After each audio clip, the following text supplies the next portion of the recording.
All things Colin's Last Stand, the YouTube gaming series SideQuest, the PlayStation podcast Sacred Symbols, the nostalgia and retro podcast Knockback, and the eclectic interview series Fireside Chats are brought to you by thousands of patrons of CLS at patreon.com/colinslaststand.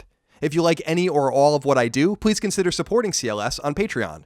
Not only does your support allow the CLS brand to continue, but it nets you perks too, such as exclusive podcasts, early ad-free podcast access, the ability to vote on show topics and submit mail to the shows, and much more.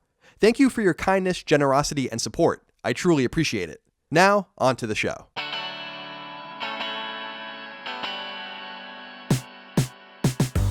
Today's episode of SideQuest is dedicated to two verticals in gaming I don't take part in: mobile gaming and PC gaming. As a console and traditional handheld kind of guy, I only play games on PC once in a very great while, and I don't play games on mobile at all because, well, I guess you could say I have taste. But I wanted to touch on these two subjects this week because they randomly intersected in the most unusual and unexpected way possible, and I truly believe something thought-provoking and worth saying can come out of all of this. In short, renowned developer Blizzard announced a new Diablo game, a franchise you typically find at home on PC, with perhaps a little console seasoning thrown in the mix a bit later. But this new Diablo game, Diablo Immortal, is a mobile game and only a mobile game. And well, it turns out Diablo fans didn't much care for this announcement, at all. The story here for me isn't necessarily the announcement itself or the existence of Diablo Immortal as a mobile game, though both components readily play into the tale. Rather, the real story is in everyone's reactions to the product itself. Gamers are unhappy, games media, as is usual, is unhappy with its own readers, listeners, and viewers, and I'd imagine Blizzard, its Activision overlords, and the many people who undoubtedly worked on Diablo Immortal aren't happy either. No one is happy, and I think there's something deeper worth getting into here. A stark reminder that we're better off being understanding human beings than snarky denizens of an increasingly snarky, and dare I say increasingly boring and predictable internet. It only takes a brief moment of silence to realize that this is all overblown, and that people are fighting yet again for absolutely no reason, with nothing at stake and nothing whatsoever to gain. Let's get you caught up first though, and then we can delve in for a swim. The Diablo franchise began 22 years ago in 1996, and it quickly found itself a substantial audience at a time when PC gaming wasn't anywhere near the heights it has reached today, and it came packing a lot of the features that players across platforms still love. It's an action RPG, its environments are randomly generated, it focuses on a loot grind that keeps players engaged and focused for hours upon hours, and so on and so forth. Even though its graphics are undoubtedly antiquated, its spirit definitely isn't. Games ranging from Path of Exile and Destiny 2 to Grim Dawn and The Division still encapsulate some, if not sometimes most, or even all of that spirit today. It turns out David Brevik and his crew in the mid-90s knew what they were doing, and so Diablo, both as a game and later as a nascent franchise, would be cemented into gaming history forever. A year after the original's release, in 1997, a Diablo expansion called Hellfire was launched, and a year after that, a modified version of the game came to PS1. Fast forward a short while to 2000, and you'll find Diablo's true sequel, Diablo 2, along with its expansion, 2001's Lord of Destruction.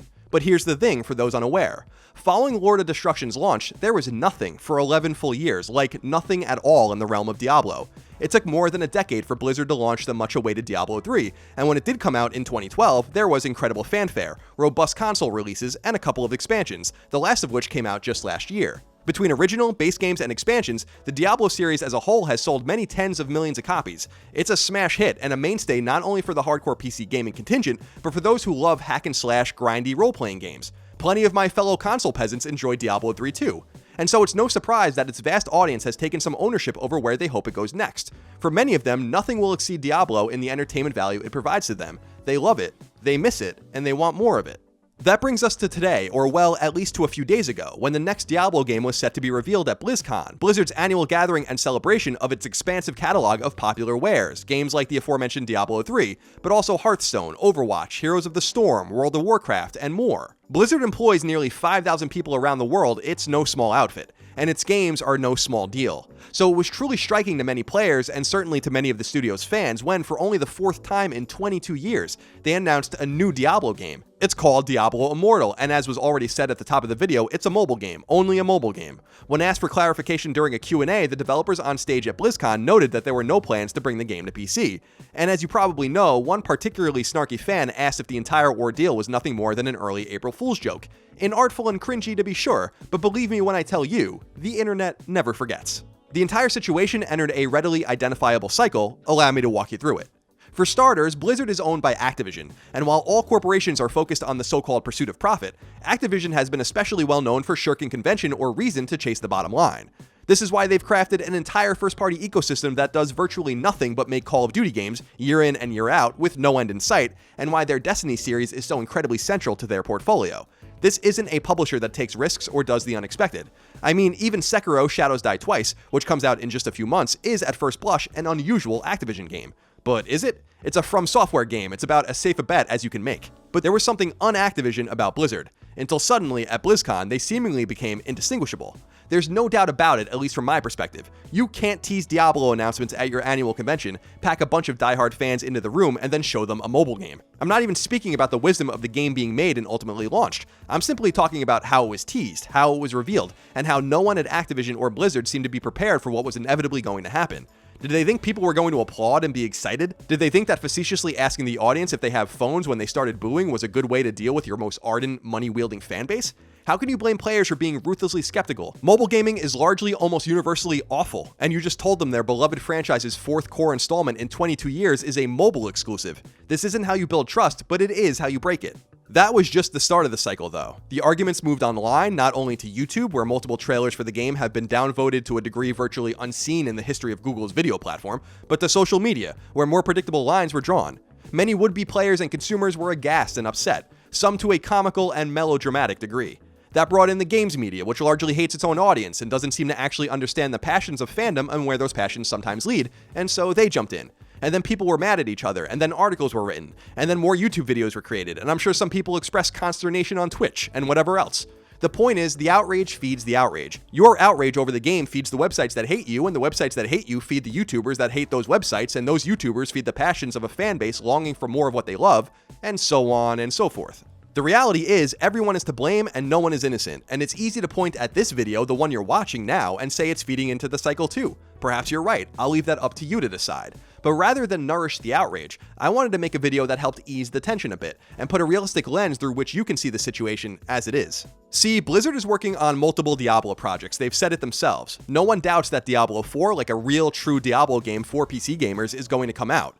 Now, Blizzard's seeming flippance when it comes to timelines fills their fans with fear, and understandably so. Nothing seems to happen on a timeline there, and like some of the great studios in the world, Rockstar, Naughty Dog, and others, their games really are done when they're done. So people are getting upset over nothing ultimately, because I promise you that Diablo 4 will be announced and released, and Activision and Blizzard are so flush with capital that one doesn't come at the sake of the other, which would be the case in many other situations with many other companies. But it's not as if Blizzard isn't to blame here, apart from that. By teasing multiple projects not too long ago, and then leading at BlizzCon with a mobile game that the core audience will undoubtedly loathe, was tone-deaf and utterly stupid, and leaving those poor game devs up there to fend for themselves when a simple nod to Diablo 4, or a stinger at the end of a trailer, or something else entirely that would have mitigated the situation was a cruel happenstance. Those guys aren't at fault. They're making the game they were paid to make, and they're in the crossfire due to poor PR and marketing strategies. It's not like they have no experience here. Hearthstone is a massive success on mobile, but it's also not a real Warcraft game. This is ostensibly supposed to be a real Diablo game, but it clearly isn't. Who's in charge over there anyway? Whose hands are on the wheel? Mobile gaming and publishers' embrace of it is solely responsible for so much that we hate about modern gaming. Free-to-play, loot boxes, pay-to-win, dumbed-down design and controls, and on and on. Small wonder then that the hardcore BlizzCon fanbase may take umbrage with Diablo on mobile. They're simply doing the math, and I don't blame them. But listen, the cumulative reaction from players has been truly cringeworthy and utterly inappropriate. Guys and gals, this is a video game. Express yourself all you want, downvote and comment and whatever else, but ask yourself this: is this reaction truly commensurate to the situation at hand? Some people are acting like the world is burning. It's absurd. It's a friggin' video game. I mean, I'm disappointed all the time with video games. I love classic Mega Man more than anything in gaming, and Mighty No. 9 made me want to jump off of a tall building, and Mega Man 11's 2.5 aesthetic could have easily driven me to the bottle. I expressed my opinions, but I didn't do so toxically and repeatedly, and I didn't take aim at a company or at individuals doing their best to entertain. People don't make mistakes intentionally, and it isn't a permanent stain on them for doing so. No one walked into a conference room at Blizzard and said, we're going to make a mobile game, everyone is going to hate it, we're going to make no money on it, and it's going to cause us a lot of headaches. All right, let's do it. If you're that upset, your best recourse is to make sure Activision and Blizzard receive precisely $0 from you now and in the future. If you want to talk, you should speak their language. At the end of the day, this entire fiasco, which no one will even be talking about in a month, is a stark reminder in the moment and in the time that we need to be better to one another. We need to speak more respectfully, have better intentions, and be willing to see the gradient. Remember when I told you that Jessica Price, the fired ArenaNet dev, deserved to be forgiven for what she did and said because it's ultimately meaningless and no one will remember her months removed from the situation? Well, I was exactly right. And I told you then what I'm going to tell you now. We need to de-escalate our culture of overreaction, of us versus them, and so on and so forth. These divisions are stupid. Publishers want to make money, sure, but they want to make money repeatedly, so they never intend, ever, to let their customers down, and so we need to frame our arguments with that in mind. Developers, meanwhile, often bend the knee to publishers who fund their games, so if you're mad at a developer for something, it probably makes sense for you to aim above them. And yes, players are passionate and engaged, sometimes in an over-the-top way, but they should be given the benefit of the doubt, not talked down to by a press that's wholly responsible for its horrible relationship with its readers, viewers, and listeners. But flip that coin, and you'll see that players need to relax too, because not everything is made just for you, on your timeline, in your price range, on your platform of choice. These various tattered threads breed nothing more than ridiculous and increasingly stupid flashpoints, just like this. It's time for everyone to be better to one another, to rise above the mediocre at best and well-earned reputation gaming has, and to once and for all stake in the heart this idea that, no matter what, our discourse needs to disintegrate. It starts with each of us as individuals, and if we do endeavor to be better, I promise you this: every toxic and unfortunate aspect of gaming will be inherently cleaned up and left for the better. Just you watch.